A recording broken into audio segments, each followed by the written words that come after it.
Starting. All right. So like, okay. So what I'd like to do now is to show you a little okay summary of the accounting cycle. Okay. Uh, so this one I think was already in the PowerPoint presentation. All this what I'm going to show you now, but it's kind of a short, very short summary. Okay. So again, the accounting cycle is start with documents, okay, that represent or are evidence of transaction. In this case, it's an invoice, all right. It could be bank notes, some contract maybe that trigger some payments, but normally, well, the easiest example is an invoice, right? Okay, now I'd like to tell you this. All what follows are the steps, but they are not a link, they are not logical, this not about the same transaction, right? They are different from different sources. They are not related to each other, but they represent the step example of each step of the accounting cycle. So we need a document, right, to enter financial transaction in the general journal. Here you have an example of a general journal and with some uh, transaction. Okay, so the last one, for example, is buying an asset, a land, for partly for with a cash payment and a uh, bank note. So notes payable is a liability. So it will be maybe not necessarily a bank note, but can be from a private lender. Doesn't really matter, but we call them notes payable, right? And we enter the transaction again in the journal. After that, we copy the same in the ledger, right? But again, this ledger is not related to this journal, but it tells you, okay, the step after this, you copy this transaction in a ledger. Here's an example of a ledger. So a ledger represent the actually the all the accounts, right? So you see cash, share capital, again, ABC Corporation Limited, and sometimes you need the names of the accounts are different. Uh, Trade creditors um, represent actually the um, accounts payable. Okay, so these are different names for that. So depending on countries have different names. I know in England, for example, they use different names than we are using here in Canada and the US. So trade creditors represent actually the suppliers, account payables, purchases, um, and so on. Okay. Now, when you are uh, done with these daily transaction that you have written in the journal and in the ledger, you want to prepare the financial statement. So you need to do the adjusting entries. Remember that? So adjusting entries we have discussed last week, right?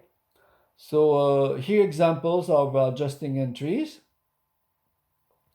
So I would like you to ask you the same question. Anybody can answer that? Can you tell me what happened with the first entry here? So why we need to adjust the journal for to adjust the accounts for this? What kind of adjustment is that? Anybody want to explain this? Go ahead.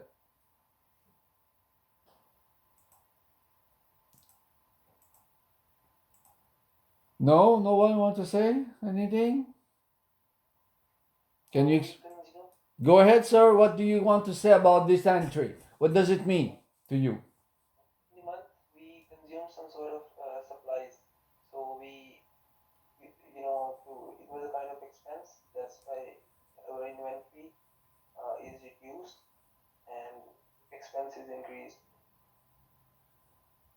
Well, that's okay. So this is the supplies on hand taken into account. So we well, it's remember that. Okay, so this is not exactly what you just said because uh, we increase supplies expense on the debit side, and here it is reduced. Okay, uh, so actually, it's a adjustment to consider the supplies inventory is increased. So it's this one is a little bit tricky. I've not explained that one. Is the reverse of what you normally see, because when you do the adjustment for supply expense, you will do supply expense debit and supplies inventory credit. But this one is a correction for supplies on hand that was counted. Okay, that's a different kind of adjusting entries. Okay, so maybe easier. Next one. Commission income 500, unordered commission 500 credit. Anybody want to explain that one? Oh, I lost the share content again.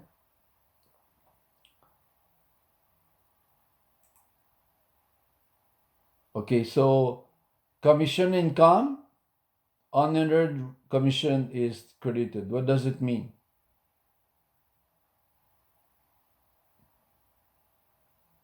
Means the unearned commission is reduced, but the commission income is increased. Yeah, so this one, commission income debit, unearned commission credit. So we increase the unearned commission and we reduce the commission income.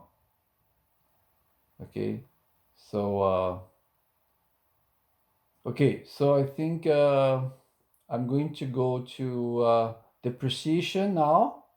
So what means this one? Depreciation, debit, and accumulated depreciation machinery and furniture $50. What does it mean?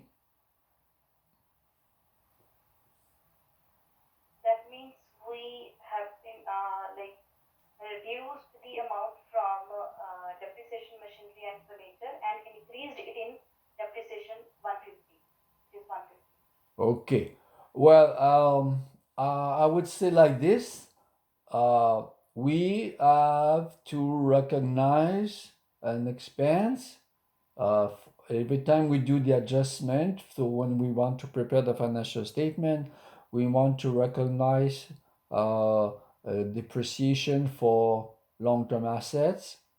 And here we have depreciation. Sometimes it's called depreciation expense or depreciation machinery. And we can have a separate account for machinery and depreciation for the depreciation expense. But this one, a debit, is the expense for the period, recognizing that using long-term assets, they wear out, and one day we need to replace them. So they are losing value. So we recognize that loss of value. But it's very theoretical, right? So, but it's principle. We are allowed to recognize an expense for using those long-term assets. So we recognize the expense, $150, and we accumulate that depreciation in an account called accumulated depreciation machinery and accumulated depreciation furniture.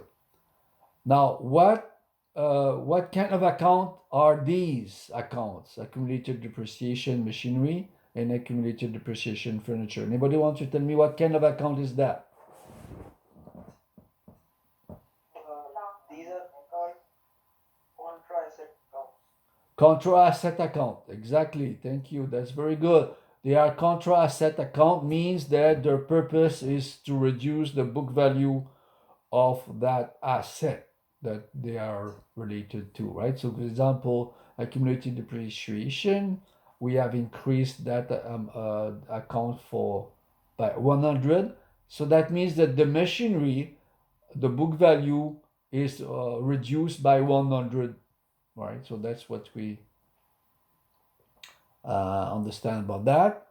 Uh, okay, here's a little mistake. It's not bad debt expense, but it's bad debt expense. I've not explained that one for the moment, but we will see in the future uh, that we will consider um that when, well, if you have, several hundred customers, some of them will never pay you, right? So your account receivable, when you enter well, whatever the amounts you have in your account receivables, let's say you have a $10,000 of account receivable, it doesn't mean that you will receive $10,000. It's part of the normal business that some of these customers will never pay for some reason. Maybe they're going bankrupt, maybe they are not so honest, whatever the reason, they will not pay. So there are some, uh, it's a common practice to recognize that a certain percentage of your account receivable will never be recovered. So we will call this an expense, right? So if I have $10,000 of account receivable, and let's say for that amount, I know that 1,000 will never be recovered on average, because I know by experience that 10% of my account receivable is never recovered. Therefore, I have to recognize that this is an expense, okay? So we call that bad debt expense. And we create a reserve called reserve for bad debt. In some other textbook, it has another names, but we'll see that later. This is not for now, but I just because we see it now, we can see that a kind of adjustment also we're going to do later. Okay. All right. So we debit bad debt expense and we increase the reserve for bad debt expense. Okay, reserve for bad debt. Okay, so that's an example of the adjustment. And after that, we do the adjusted trial balance.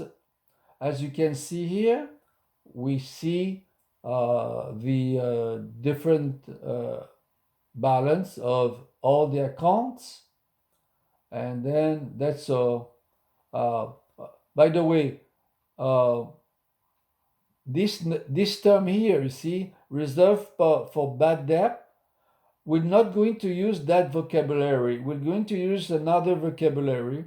We're going to use allowance for doubtful accounts instead. That's the expression we use in Canada. Allowance for doubtful accounts. Okay, so and then you see all these accounts, right? And that's the adjusted trial balance. Now it doesn't show the total, but it's partial. But at the end here, at the bottom, you should have the total of debits equal the total of credits. We have seen that already. Now, the thing that I'm really keen about, and I think is very good is to use is the worksheet. Okay, so I started to explain the worksheet last week. so I'm not going to do it again in great detail. But I think last week I was I was short a little bit about the how we deal with this at the end here at the bottom. Okay, so I'm going to explain that a little bit more now. So again, the worksheet is very useful for preparing the financial statement, and and exactly what you want to do is that we can prepare using the unadjusted trial balance. We can prepare our adjusting entries in the worksheet, and we can prepare the adjusted trial balance, and that I explained last week. So, for example, you can see here that let's say, for example, let me see. Okay, the depreciation expense is recognized 2000. Um, that's an adjustment, right? And we debit depreciation expense, and we credit accumulated depreciation. So you do your adjustment here. So that allows you to calculate the new balance for every account.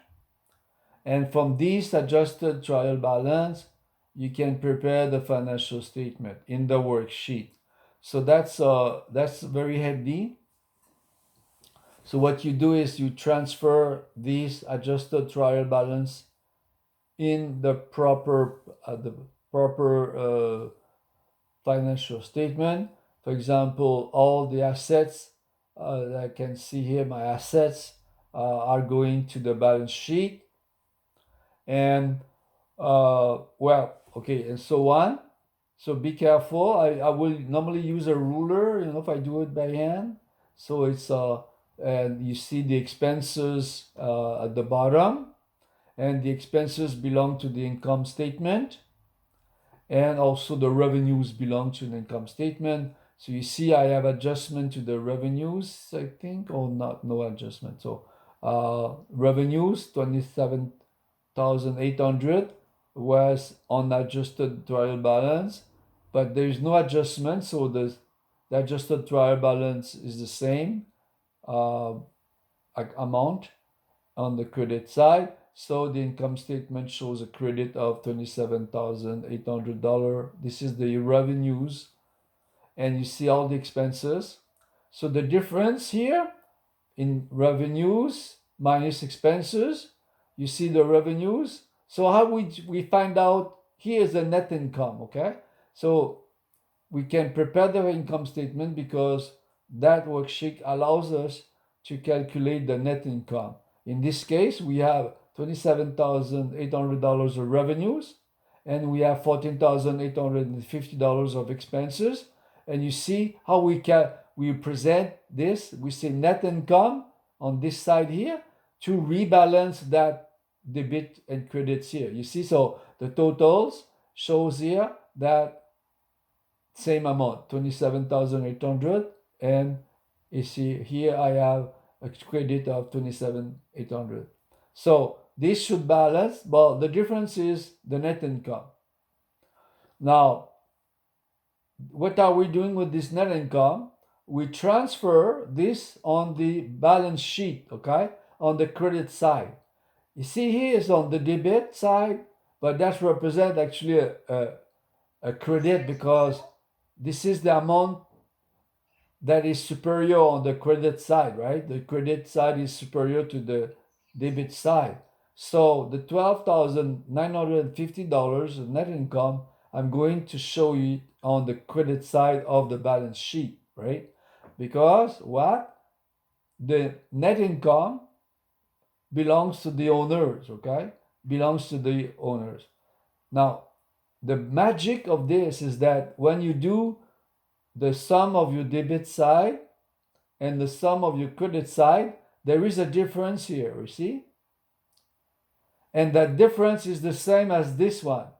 So you see that I rebalance my balance sheet by adding the net income on the credit side. You see, and the total is total credit, and in the total debits the same. So if you balance this, so it means that you are okay, right? So that's why I think the balance sheet is very important. uh, the worksheet, sorry, the worksheet is very interesting to work with. Okay, so uh, that allows you to prepare the income statement and the uh, balance sheet, or the called also the statement of financial position. Okay, all right. So uh, I'm going to conclude now with uh, I'm going to send you some exercises to do. I want you to prepare the financial statement, okay? Using the balance sheet, the adjusting entries, and uh, preparing the financial statement, okay? So I'm going to send you an exercise, and then you can do that. So you'll be able to prepare the financial statement, okay? So that's it for today. So now, as usual, if you have question, uh, you are welcome to ask me some questions if you want.